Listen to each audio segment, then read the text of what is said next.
Hey folks, Scott Grove here. Going to talk to you about things that make a show with a decent band a lot better, make you sound and operate at a lot better level, a lot more pro level than the typical stuff you see in an Elks Lodge or something like that.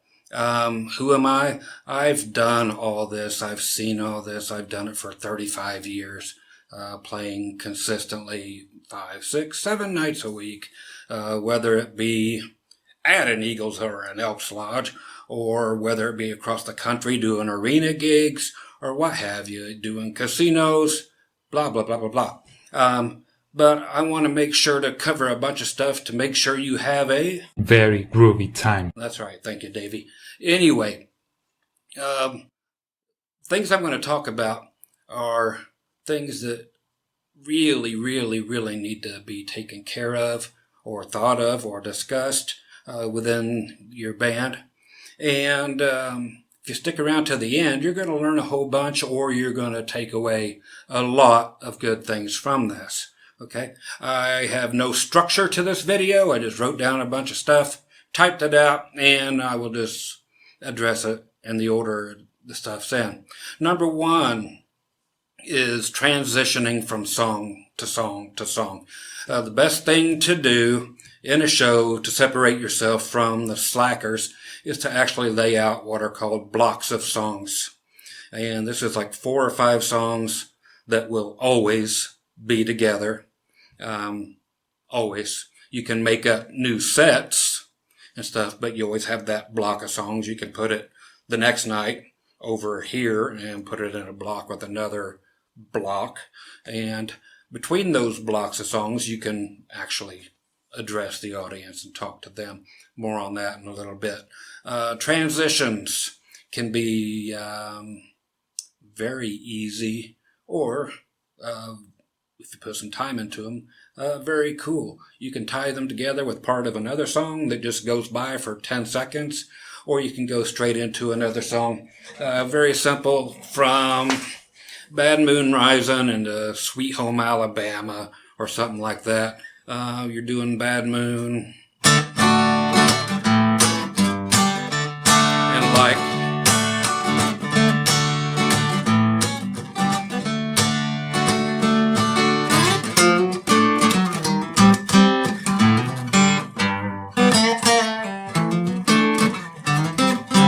now you can go get the signature if you want,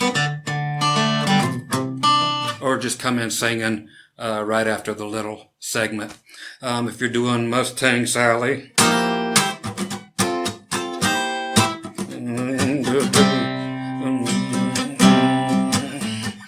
you could be doing like the Ride, Sally, Ride, and just come from that. 2, 3, 4, drummer changes. And at the end of that song, because it ends, now you don't have to do the intro. Just take those old records off the shelf. It's in F. So you end up with, songs going from one to another like that. You don't end up having to deal with the crazy drunk people that you're going to have to deal with from song to song to song in between the songs, where you simply are going song, boom, you end, and somebody comes up and they're trying to request some crap, and dead silence on stage, people walking around talking to each other. It's all a bad idea. I will cover that in a moment too. So transitions, and again, doing those blocks are key to making a very average band sound like something very polished, and it doesn't take much. Okay, so that is my first point. Okay, I'm going to my list. So, pick on the ground. The second thing I had on here, when you are starting out, play your best song that you have, that you think you have. Or if you have 2, 3, 4 amazing songs, Yeah, you can end with one of those great tunes for the set, leaving them wanting more, type of thing. But instead of that last song being your greatest of the set, make it your first. It is one of those things where you make a first impression. Yeah, you've got less than a minute to make people decide if they're going to stick around and hear you or if they're going to head off to another club or another venue. Just like the chick that decides within the first 7 seconds if she's going to lay you or not. It is the same way if you set the tone for what people can expect to happen later, So that first impression, very important. Kick him in the ass. It doesn't have to be heavy stuff and so forth. It's best to pick a song generally that is not going to scare the hell out of everybody there. The type of crowd that will be at the venue. So pick a song that would be a song that is most relatable and so forth to the people that normally show up at that gig. So if you're at a country gig and you come on with a Metallica song, not a great thing to do, but pick your very best country song and so on. So you got that one chance to make an amazing impression. Tuning out loud. Of course, very simple. No, don't do it. We all have headstock tuners and so forth to do that. If your guitar cannot stay in tune for a whole block of songs, 4 or 5 songs, you need a new guitar. Okay? Do not turn around, turning your back to the audience to try to tune something. Stand right there and do it. And of course, the best time to do it is when there's actually at the end of a block of songs before it goes into another. Yeah, everybody can be tuning, but do it in 100% total silence. Don't ask the keyboard player or somebody else to, can you give me a G? And you're trying to tune up that G. Cut that crap out. There you go. So shut up, tune, and pretty self-explanatory. Next, talking to each other on stage. During songs especially, the audience definitely feels left out. I wonder all the time, what are they talking about, or are they just unorganized? People feel left out of the whole thing. It's like, well, what's going on? And if it's, you guys are laughing during it, it's funny. It's like, why am I missing out on something cool? There's no place for it. Just talking to each other on stage. No, not a good idea in any way, shape, or form. Yeah, the next song is whatever. It's on your damn list. It's on your set list. Okay? So get from one song to another and hush. You guys can talk during the break. Okay? Next on the list, what to say on stage. Very important. As much time as you spend learning a song, actually come up with what you're going to say on stage between those blocks of songs. Okay? Practice those things. Say them loud, say them clearly on the microphone, address that, the drink specials and so forth. Make sure you get those, because making the cash register ring is actually more important than how amazing you are, because that decides whether you're coming back or not. The fact that you're an amazing band is going to impress them anyway, but if they're not making any money, that is kind of all goes out the window. Okay? So you got to build up a huge fan base and so forth, and get people coming in to see you. And speaking of which, make sure you have business cards on the edge of the stage that definitely has your website with all the gigs that are coming up. Do not ever mention that you're playing somewhere else next week and say the name of it. Bad karma. Okay, the place that you're playing at now will not enjoy that. Just say our schedule is on the website. And again, speak loud and don't mumble. Don't be having 2 people talking and so forth. People can't hear you. It's a mumbling thing.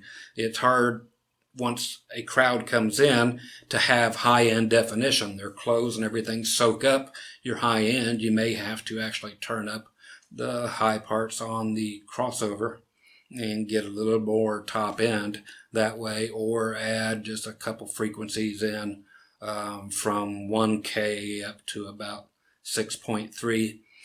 Just a little touch to make up for a full house compared to an empty place when you did your sound check.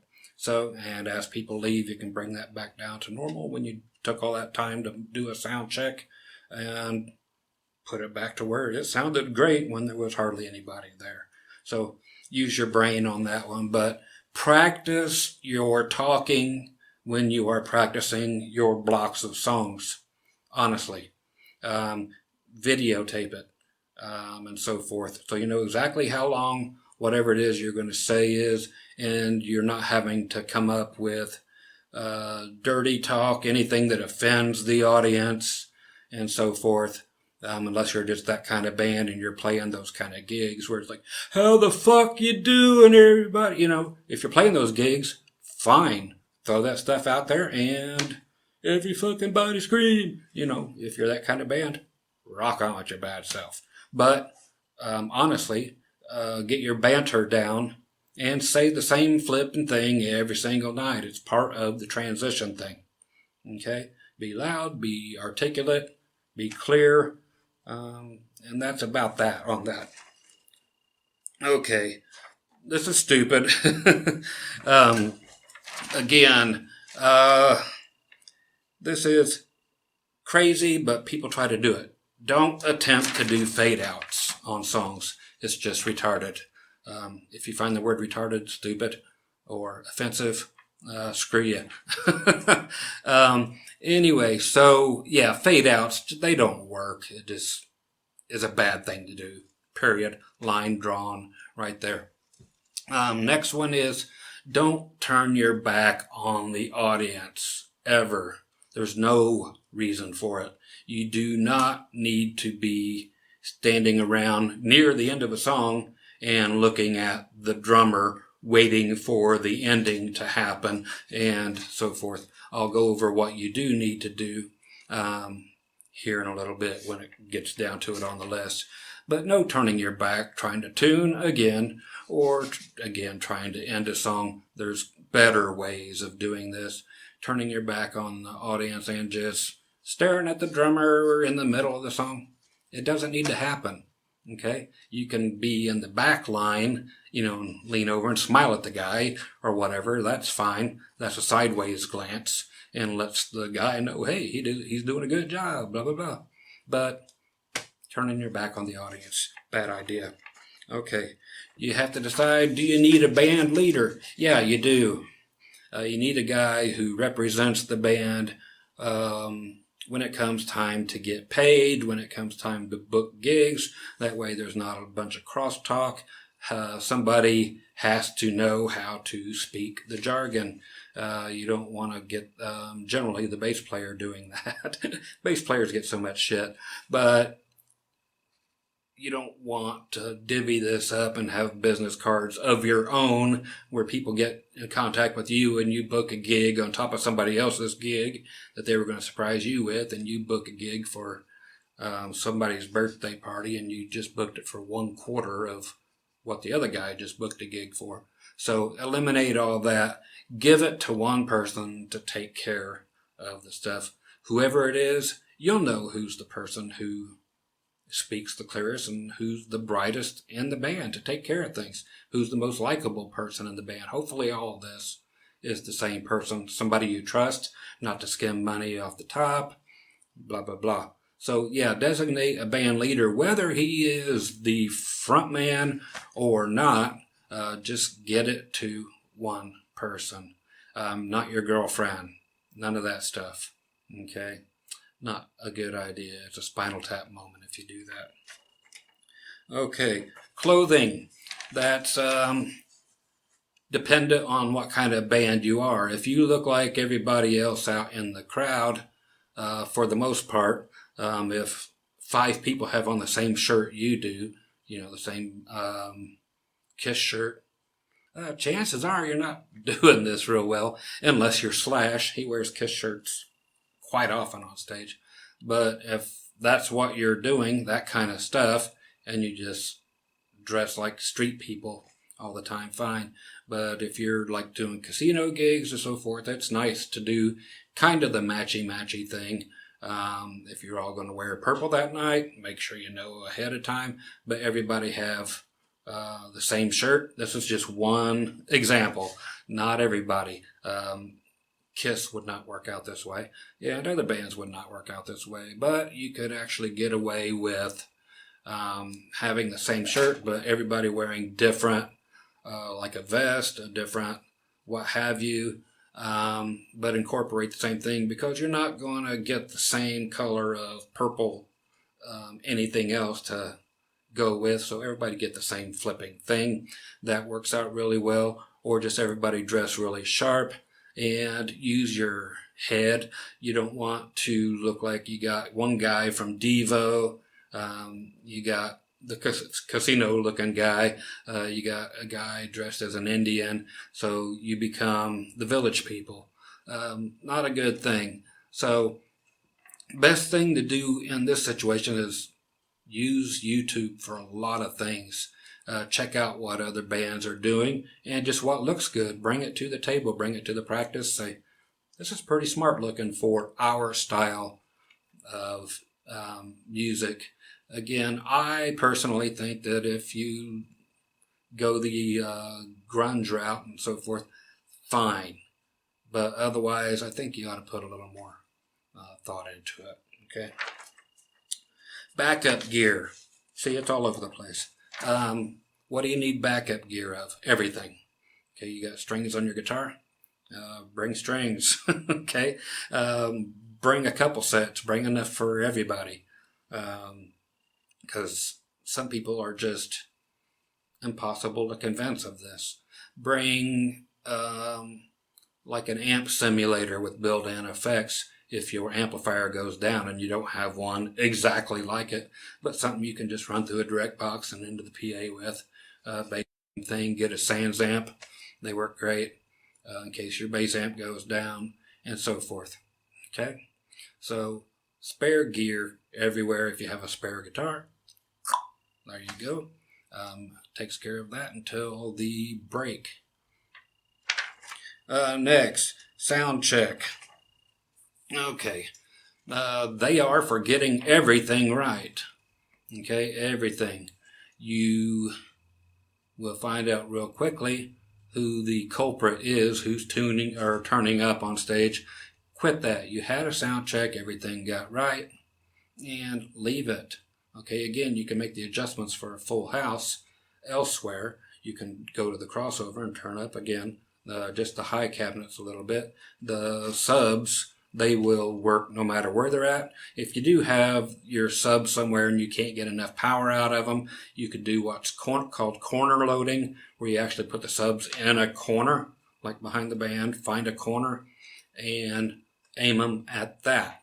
That will give you a lot more power, fake power, but it actually adds a lot to it. So it sounds like you have a lot more wattage pumping into it. But on your subs, whether people are dancing in front of it or not, in front of them, makes no difference. Your other cabinets, makes a huge difference. You want to get those up in the air and above everybody's head. Otherwise, everything will sound like that. Okay? Best rule of thumb for that is to put your horns in your top cabinets at least 7 feet in the air if you're putting them on sticks, meaning a speaker stand. Never use 15s for your top cabinets, 15-inch speakers. 10-inch speakers are wonderful. They're right in that vocal section, whereas 15s just miss it. They really do. Vocalists on stage, if you're using a 15 and a horn for a monitor, you're doing a bad thing. Try smaller speakers, 12s, 10s, and so forth. They're going to be right up your alley, unless you're using in-ear monitors, and that's a whole different situation. Okay? If you hear feedback on stage, okay, whether it be in the house or in the monitors, that is because somebody went over to the board and turned some crap up without everybody else noticing. They got down there 5 minutes before everybody else did to the stage and started dicking with stuff. So whoever was there first, they've been over there screwing with something. You've already done sound check. Get it right the first time. Okay? Next. Okay, this is something that makes a big difference. Okay? Your mixing board has a master volume on it somewhere. You know, somebody says that matters, like somebody that actually works at the club and is in charge, not just a waitress.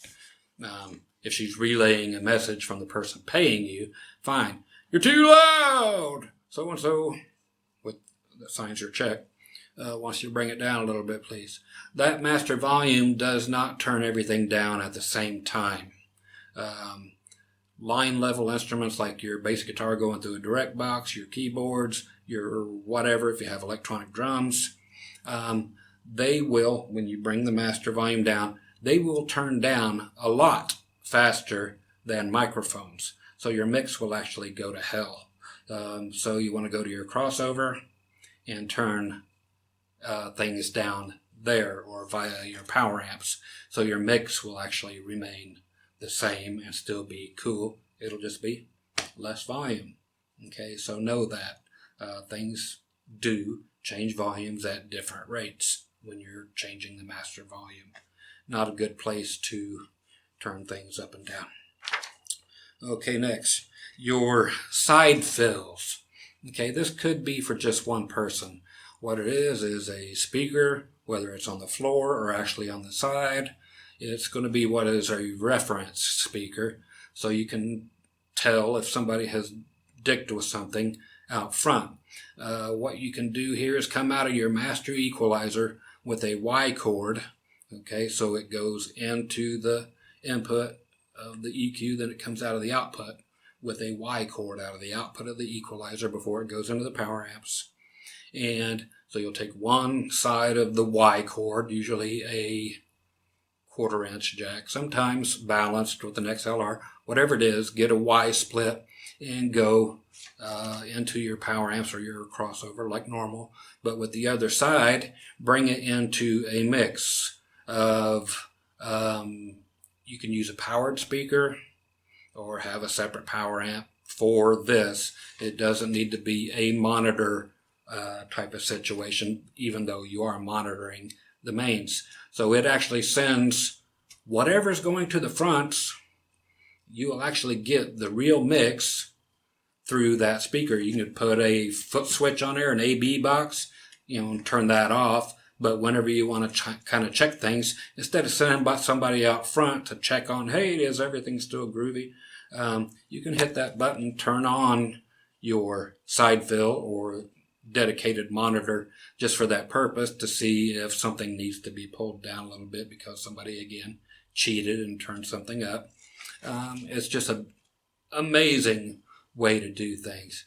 Okay, it doesn't have to be left on all night. Just check it now and then, and that way it doesn't destroy your regular monitor mix and make things seem funky. Just whoever's in charge of sound, if you're running it from the stage anyway, you can see what's going on. Okay, it's really a beautiful thing. Maybe consider that. Really consider it. Next, announce again the specials. Have somebody find out what all the specials are for the bar, again, to ring them up and so forth, and plug the club. Say the name of the club a few times and announce your band name quite a few times. People won't know who you are unless you have signage. Okay, have a banner. Always have a banner of who you are. Don't let a bunch of time go by without announcing the name of the band, even though it's up there. We are so-and-so. It's just a great thing to do. And again, invite people to grab the business cards right there next to the tip bucket. Don't forget to tell them you have a tip bucket. That's the same place where you're supposed to put requests as well. People like to take your time. Can you play this song? I don't know who does it, but it says this, and you don't have time for that crap. Okay, you're doing blocks of songs, and you don't have to kick somebody in the face usually, but say, can you just write it down on a 20 and put it in the tip bucket? Okay, but that's a good thing to mention every now and then, is to say, if you guys would like to request a song, please just write it down, put it in the tip bucket and tip jar, and that way they know you have a tip jar out there. There you go. Put it on the designated request form, which is usually a 20 or a 10. It goes over. People will sometimes do that, or they'll just tip you. It's a nice, easy way of asking for some tips. Nothing wrong with that. It's a good way to do it. Okay, again, don't announce other clubs where you're going to be at next week and so forth. They can find that on your website, or you can discuss that on your break. Okay, don't announce it. Club owners get pissy with you. Do you use a contract? Yeah, if you can do so. Some club owners get offended. Whose contract do you use? It doesn't matter, really. If you have an agent, you're going to use the agent's contract, a booking agent. And that depends on if you have one. A lot of places, especially casinos and stuff, they have one agent that they use, and the venue, the casino or what have you, is very familiar that they have to sign that contract. They have to withhold 15% from the agent. That gets sent to the agent. You never touch the money. You get your 85%, and you divide it up as you arranged beforehand. Some people give more money to the person who owns the sound system and so forth like that. That's your own business if you do such a thing. Okay. Next deal, lighting. There's a couple things about lighting. Anyway, lighting is simple as this. Lighting is meant so you can actually see the people in the band. Okay. People's faces and their fronts and everything else, they should be white. Okay, so that's what spotlights and so forth are. Do you need a spotlight? Kind of. Just put white lights on the front, one on each member. There you go, fine. Use a spot light. Use a spot bulb. They make, even if you go to Ace Hardware and you're just using regular par 46 cans, 38s, whatever that you just screw in there, make them white, make them LED so they last forever, but they will come in variations where you can actually get a spot bulb, and another one will say flood. You don't want to flood the whole stage. You want it to be on where the member would be. You don't want flashing green lights on somebody's face. Green is the worst. Colors on faces, yuck. It's horrid. You'll see if you just look up other bands that are in the same of the same caliber as you on YouTube. Just look up band at the Elks Club or whatever and see who looks good, see who doesn't. Lighting is meant to be in the back. Lighting is a show all its own. To show up without lighting is really a nasty thing. You can get 8 cans, if you will, but they're real thin, about an inch thick, to put across the back on a couple of tripod stands that will do anything. They can be simply sound activated, or you can use a foot control, turn them whatever color you want. But a light show is a light show. It just looks cool. And if you show up without any, it's bad. It really is. If you don't have it, it's just simply bad. Don't use the Moose Club's built-in light system that consists of Christmas tree lights, and that's about it. You can't see the band, blah, blah, blah. Light up the people in the band, number one. If that's all you have, fine, you can see the people in the band. Again, do it white or slightly less, a skin tone or what have you. Something with a tan. So again, colors on people's faces look horrible. And again, use lighting in the back. If you are using special effects lighting, or you want to really see the light show, use a hazer instead of a fog machine. Usually fog machines are not allowed in clubs. If you use a haze machine, that's what it's meant for, to enhance lighting. If you use water-based haze or oil-based haze, it really doesn't matter that much. But it's a beautiful thing. And again, it is meant for lighting. Print out that section of the manual that says that's what it's for, not on the floor. It will be on the floor maybe.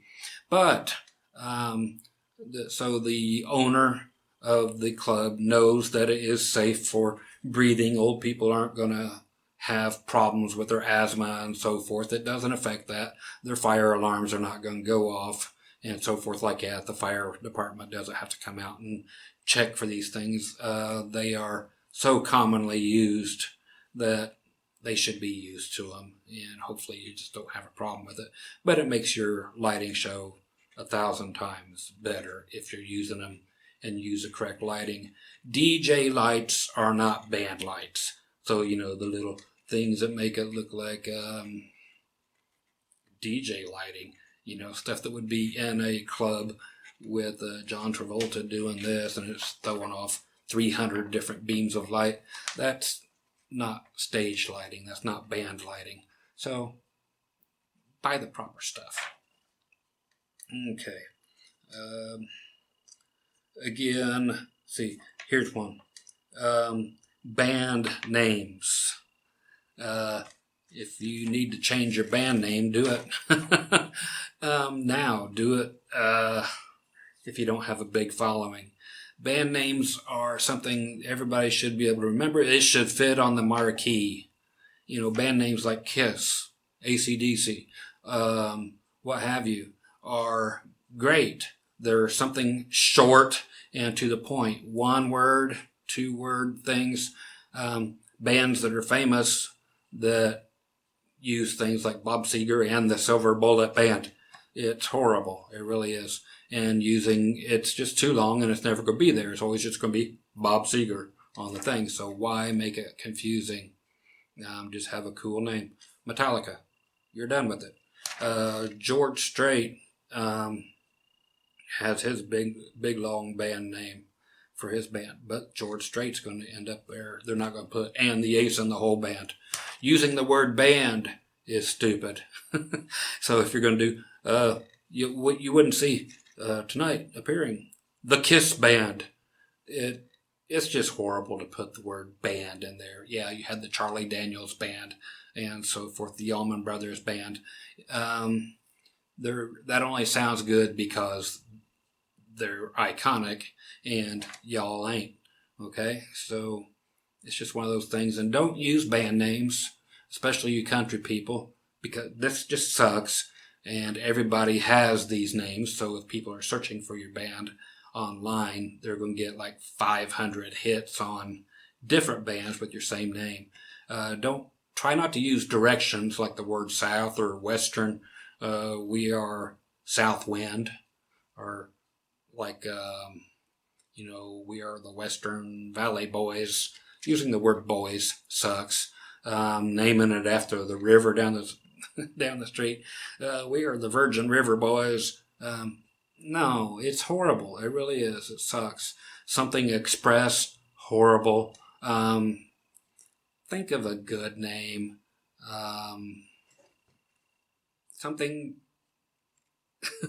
Think of a good name. Again, 1, 2 words, fine, but don't use these generic names. The name should be something easy to pronounce. I was in a band and the infamous leader came up with Southern Choice. The word choice, holy crap, nobody remembered that. Everybody called the band Southern Comfort every single time. So if they can't remember the name of the band, and every person calls it something different, you made a bad decision. So again, try not to use directions, Southern and Western. Nobody uses Northern or Eastern for some reason. So again, don't be South Wind or Break Wind or what have you. Make a conscious effort to come up with a good band name, and that be that. Okay, and also say the name of the band often, again, even if you have the banner behind you, which you should have the banner behind you. Better to have a sign, an actual thing that you made out of professional quality materials instead of just a banner that anybody can get from Kinko's or what have you, or the UPS store. Spend the money and get a real nice backdrop, basically, that you can put behind you. Okay, stage presence. Basically, don't stand there like a stump. Okay, you've got a whole entire stage, use it. Okay, if you've got that bass player again that just stands there, he's usually the really tall, lanky guy that wears his bass down to his knees. And he just stands there. It's a bad thing. It looks like nobody's having a good time. Staring at your fretboard. Standing there the whole time. It's like, did you ever learn how to really play? Do you need to look at your fretboard the entire time? No. You can move around. You can play guitar behind your back, behind your head. All that there poser stuff. It works. Play with your teeth. Do all the Hendrix stuff. Stevie Ray Vaughan stuff. Look at what other people are doing. What a difference it makes between a band putting on a great show compared to a band that, again, you're going to look up on YouTube. Just pick bands and as a band, sit there together and decide what looks great. Videotape everything that you do, everything. And sit back as a band and don't get shitty with each other, but say, man, that looks great or that looks horrible. Or can you do something? Okay, so you're there to put on a show. It's not just singing and playing. People are going to buy the whole package. People listen with their eyes. Okay, again, Kiss. You throw it out there. Visually, an amazing band. As far as a band goes, they're doing everything right visually for what they're doing. I actually always wanted to have a band, country band, that was based on Kiss. Go out there in 7-inch platform cowboy boots, smash violins on stage, come out on a big, ride out on a horse, have strippers on the mechanical bulls and so forth. You get the idea. A 15-gallon cowboy hat instead of a 10-gallon. Okay, so actually do something, okay, that's nice looking. Just watch other videos of other people, stand in front of the mirror, work on it. And I'm not saying you have to do choreography. That sometimes is cool for casino bands. But, again, not the stump on a log, okay? Back down to my piece of paper. Again, move. There is a whole stage. Cover it. Okay? Wireless. It's a beautiful thing. Okay? Okay, here's a good one. You have a sound system. It's not a PA system, so to speak. PA means public announcement. It's just for vocals only. You don't have a PA. You have to have a sound system. If you think the drums are loud enough acoustically, still put them in the PA and actually make them sound good. It can be the same level, volume-wise, but if you have a good drummer, he can actually back off of the drums a bit and still play as well. But instead of his kick drum sounding like, a beater hitting an oatmeal box, it could have bottom end and snap and whatever, is determined to sound good, and its toms sound good through the PA. And it, even though, like I said, it's the same volume as what's on stage, it's being dispersed better, and it sounds better than just an acoustic kit on the stage.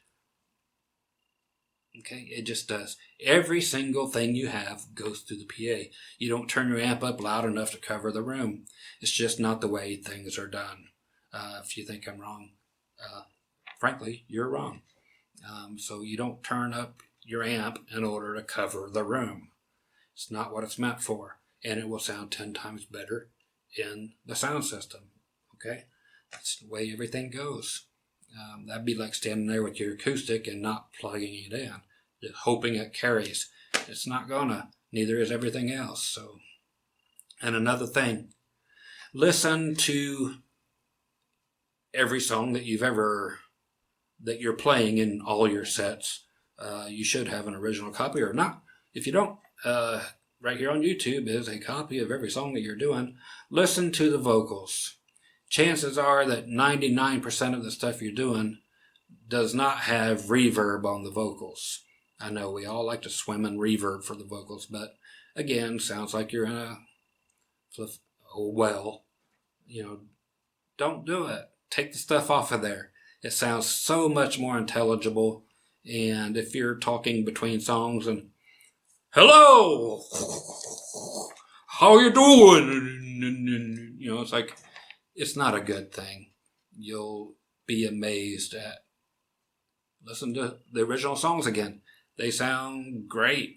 Listen to Rocky Mountain Way. There's nothing on that thing. Listen to any country song. There's no effects on these things. A little effect goes a long, long, long, long way. And there might as well not be any there, because in between songs, if you're talking, the effects are going to be louder, basically, than the original signal.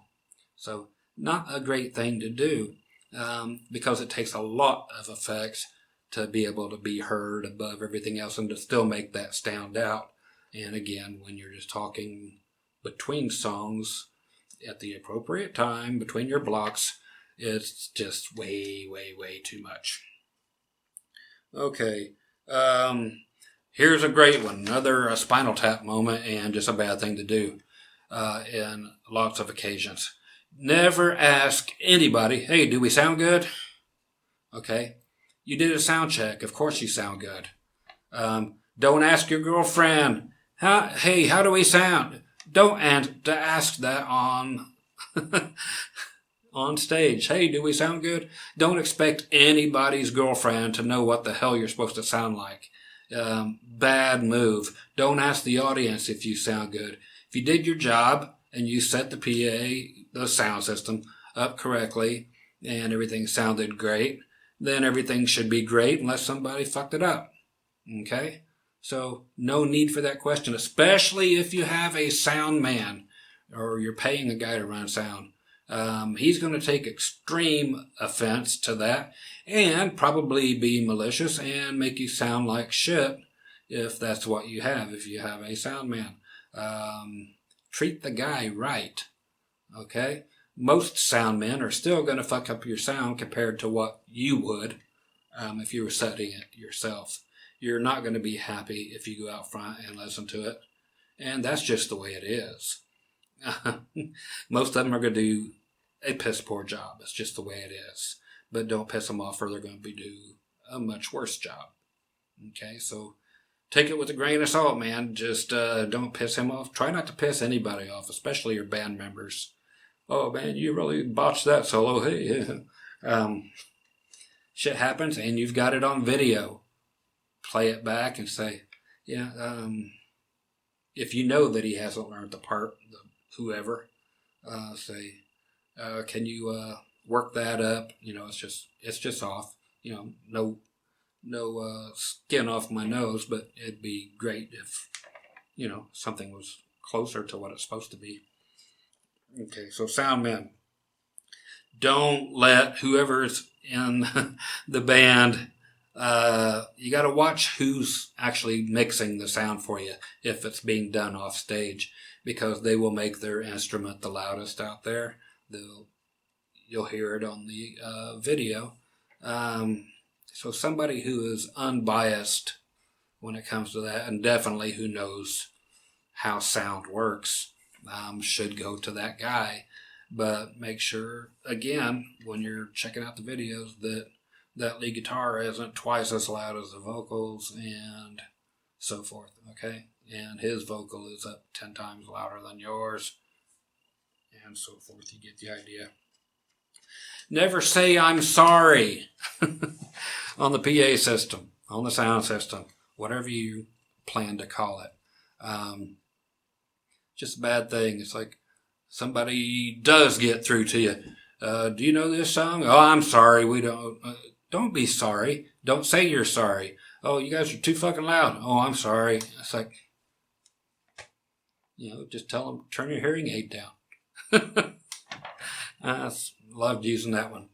Here's another beautiful, just don't use I'm sorry.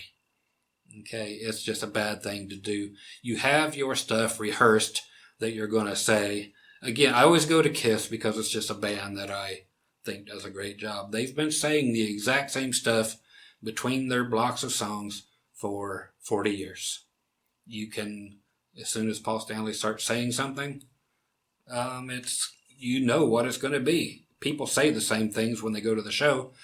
They talk. I've been to many concerts, and they know the dialogue, exactly what he's going to say before he introduces a certain song. It's remained the same. So be it. It's a good thing to say. They've worked it out. Okay? Next. Audience does not need to know your problems or listen to you airing out your dirty laundry. Oh, man, I blew a tire on the way over here. Who cares? Okay? They don't. Everybody blows a tire. If you blew a guy beforehand, who cares? They don't. They don't care. Don't bring up stupid shit. And again, if you have, oh man, I just got a divorce, keep it off stage. Should be something I don't have to say, but I'm tossing in everything I can. Okay. Don't announce that here's the song we had a request to play. Who cares? Play the damn song within the block when the time comes. Okay? If somebody gave you $100 to play Mustang Sally, which you don't want to play because who does, or Sweet Home, or any of the other typical songs, if it comes in on a $100 bill, you might toss it in, but if it screws up your block, don't do it, man. You've already worked out all the transitions. So don't do that stuff. Especially, here's a song by, it sounds horrible, especially if you do it a whole bunch of times. You don't need to promote Leonard Skinner. They've, never done anything good for you. I know they're all pretty much dead by now, but it's just a really horrible thing to say, and it's a bad thing and bad habit to get into, to announce that, because it's not part of what you, hopefully it's not part of what you have rehearsed as great sounding dialogue going every single song.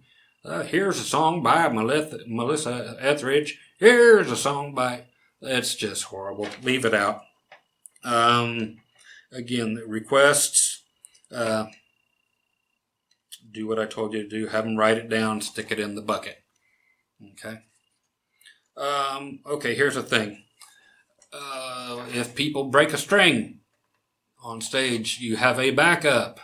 You better have a backup. But here's the other deal, is everybody has to take a shit sometimes, and sometimes it's right during your set. Okay? So, whether it's you got to go to the bathroom, or whether it's the bass player that broke a string, and he don't have spares because they just don't spend any money on such things. They think their bass is in tune for 18 weeks in a row. My bass never goes out of tune. I shouldn't have to tune it. Tune the damn thing, number one. Carry strings with you, number two. And this whole thing here is actually about if the drummer breaks a snare head or whatever, have a song for everybody that could be out for a whole song. Okay? So that's simply the way it is. If you have a song for the drummer that you don't need any drums on, you better have a song for that, so he can get his shit taken care of, straightened out, blah, blah, blah. So have one of those for everybody. If the keyboard player can take over the bass on a song when he's in taking a crap, great. Have one for everybody so that it simply covers and takes care of that situation when it arises, because it will. Okay, did the sound man thing. Of course, Play with dynamics. Come down during the verses. You don't need to go balls to the wall all the time. Some bands do. If they're going, you might be that band, and so be it. If you're not, of course, use dynamics to the fullest extent. It's what needs to be done. It's what's been said a million times by a million people. It goes a long, long way, and the professionalism of it is just that. Do it, and good things will come to you. Gigs. No noodling between songs. Drummers, bang, bang, bang, bang. Guitar players playing the theme to the Flintstones. Reaching around, turning up your amp, or adjusting, going, playing, playing, reaching down to your pedal board, trying to adjust your delay setting right, and playing out loud. Leave that crap alone. Okay? No playing during the announcements or the banter that the whoever's saying them is doing. Leave it alone. Leave it at home. All that kind of noodling stuff, it's not cool. Period. Again, videotape every damn thing. And again, don't rattle somebody's world so much that they're going to quit the band just because you're trying to offer up good suggestions. Just say, hey, this is what it is, and that's why we're videotaping it. Somebody shouldn't be enough of a pussy anyway to not get creative criticism. So again, video. Eye contact with the crowd. If you're looking at your fretboard the whole time, you need to quit doing that. You need to be a better musician if that's what you have to do to play. Okay? Fat girls need love too. Look at them. Change it up. Don't look at the same hot girl the entire time trying to get some. You'll come back around to her. But people love it when you acknowledge they're there. It might be only 10% of the people that are giving a damn that you're there, but eye contact. It goes a long, long way, and it shows that you appreciate that they're even there, especially if there's 5 people there. Put on the same show for 5 people or 500. You build up a fan base again that way. Nobody likes an empty club when they're paying you. So if you only had 5 people in there, you might have 5 people tomorrow night, and along with other ones. They tell 2 friends, and they tell 2 friends, and so on and so on. Okay, it's a good building tool. At the beginning of the night, before you come out on stage, or you're on stage, no banging your snare to see if it works. Why are you doing this? You're hitting your kick drum and you're banging back. You might as well click your sticks together to see if they'll make a sound. Everything works. You turn your amp on, you have your guitar plugged in. If it works, it works. You don't have to make a bunch of noise before you go on. It's incessive and it's excessive. Stop it. It's not a pro thing. It should be when it's time to play. Boom, you're on. Okay? It's just another pro thing. All these are intended to help you out. Don't be late to the gig. Don't be late on stage. A lot of times, especially with a keyboard player that can cover extra parts, the band can start without somebody on stage. It's not a good thing to do because it lets the audience know that so-and-so is late and they're a slacker and so forth. But it happens sometimes. I've seen it happen a bunch of times. I've had it happen to me. You're 2 minutes late to getting on stage and you basically missed the first song. Makes you look like a dick to the band and to the audience. But sometimes you got to teach people. Some people actually go ahead and say, well, you missed that song. We're going to dock you some money. Yeah, sometimes that don't go along real good. But sometimes things have to be done. If it's going to piss the guy off to the point of quitting, maybe that's fine. Okay? fine them. If it's if it's fine that you have to do that, then yeah, fine them some money. Sometimes it takes that. Only got a few more for you. Have your amplifiers pointed at you. Don't have volume wars because you didn't put your amp on a stand pointing up at you or even in front of you like a monitor wedge, or an extension speaker. Disconnect the horn, but you've still got a speaker or 12-inch speaker or whatever for you guitar players pointing up at you so you can hear the damn thing instead of blowing away your ankles. Your ankles do not have ears on them. So when you're playing and things are going and there's crowd noise, you can't hear yourself, then you crank it up, you destroy the mix out front, and you have volume wars on stage. Not a good thing. So, point things up where they're supposed to be. Hitting you in the ear. Your ears don't pick up really well from the back. That's the way your ears are designed. They pick up good on the side and they pick up good on the front. Point your amp where your ear holes are. Okay? Again, watching videos as a band and find out what looks cool and adopt those things that look cool.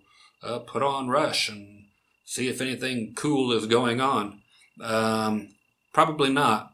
Watch other bands that are known for being visually exciting so you can steal whoever you steal from. It's great.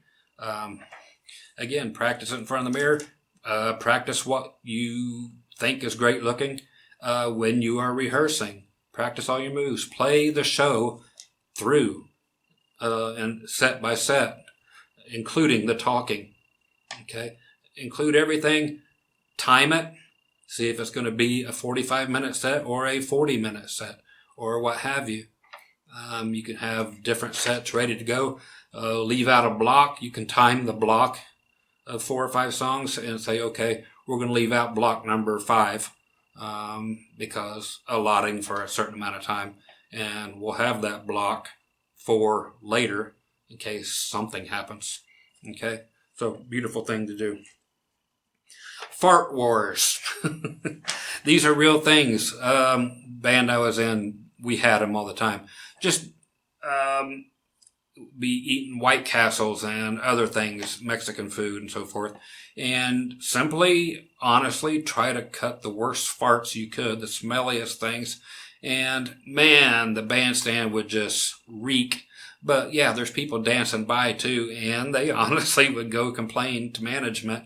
It's like, man, we can't dance by, man. It's just a shit festival up on the stage.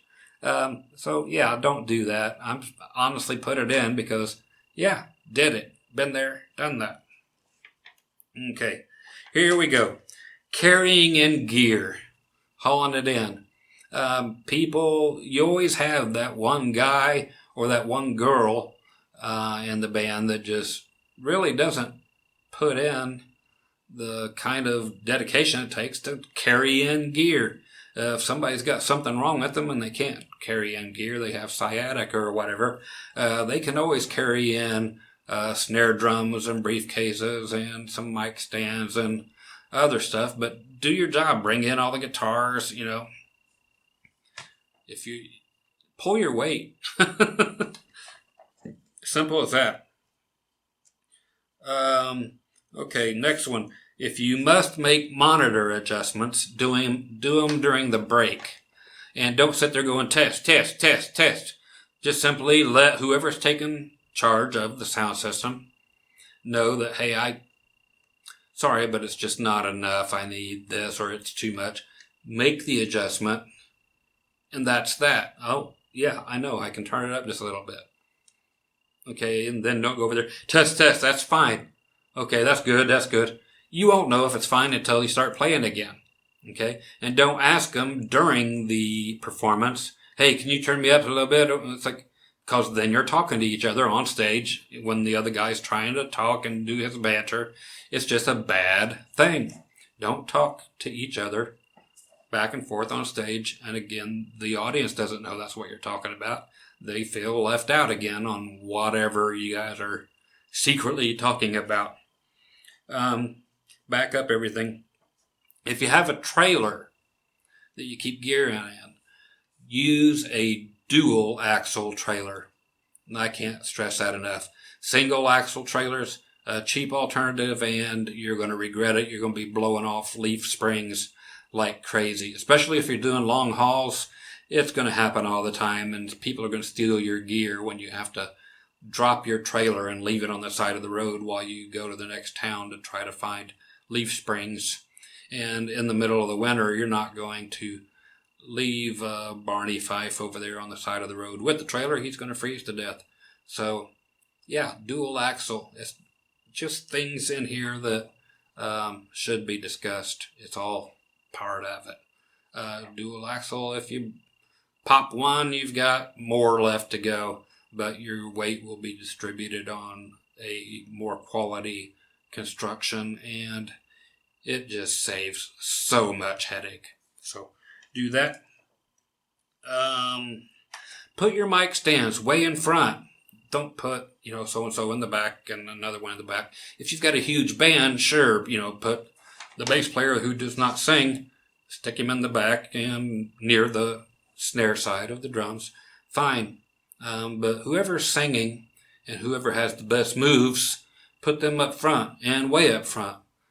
People dancing by, and they get to see you interact with eyeballs and so forth, and it's all groovy that way. If you sit too far back, they don't feel as connected to you. It just always looks better if you're up front. Okay? Just two more things. Decide on if you want to go for the minimal gear look or if you want to go for, hey, we got a bunch of stuff that we want to fill the stage up with. It's just a simple, basic idea, but excuse me, it makes a difference in your presentation if you want to use the fake wall of Marshalls like everybody used to do, or if you all want to go direct off of some kind of processor and do that and use earphone or in-ear monitors and not have monitors on stage and go with the ultra clean look. Decide on what you're going to do. Okay? It's just not groovy to have a guy with two Marshall stacks, the bass player being cheap again, and he has a little PV amp with a 10-inch speaker or a 5-inch speaker, and he's hoping to be able to hear it. It doesn't look cool. It doesn't sound right. It's not gonna on stage. Nobody's gonna hear that thing. But again, you're looking for a uniform look that actually represents your band just as much as any of the rest of this stuff does. Okay, so you either go gear crazy up there that is uniform, or go minimalistic. It honestly makes a difference. Videotape it and see if I'm wrong. Last thing. On your breaks. Sure, go to the bathroom, but then spend time with members of the audience. Go sit down, talk with them, let them get to know you, be personable. Don't go hang out with the chick you're trying to get some off of, and so forth. Get out there, work the audience again, build your fan base. The more of those people you have, the more that will come and see you, the more money you're going to make at the cash register for the bar. If some of you guys don't drink, make sure you have a Jack Daniels bottle with iced tea in it. Have it at the bar, so if anybody wants to buy the band drinks, bartender knows to pour you a shot of iced tea and take it up to the stage and charge full price to the customer who wants to buy you a drink. Take a drink and make the face and everything's groovy. But yeah, on your breaks, that's time to mingle, interact, not just hang out in the back and do your hair or what have you. Okay, so hopefully some of these tips help out. I know they're all over the place, but so be it. That's the way I just simply did it. So if you enjoyed the video, give it a good old thumbs up. Why? Because I like it when you do. Once again, Scott Grove, Dr. Groovy from GroovyMusicLessons.com. Just wishing you the best in whatever you all do, whatever kind of band you're in, and so forth. again, hope something here stuck to the wall for you. You guys stay groovy, and I'll see you on the next video. Later.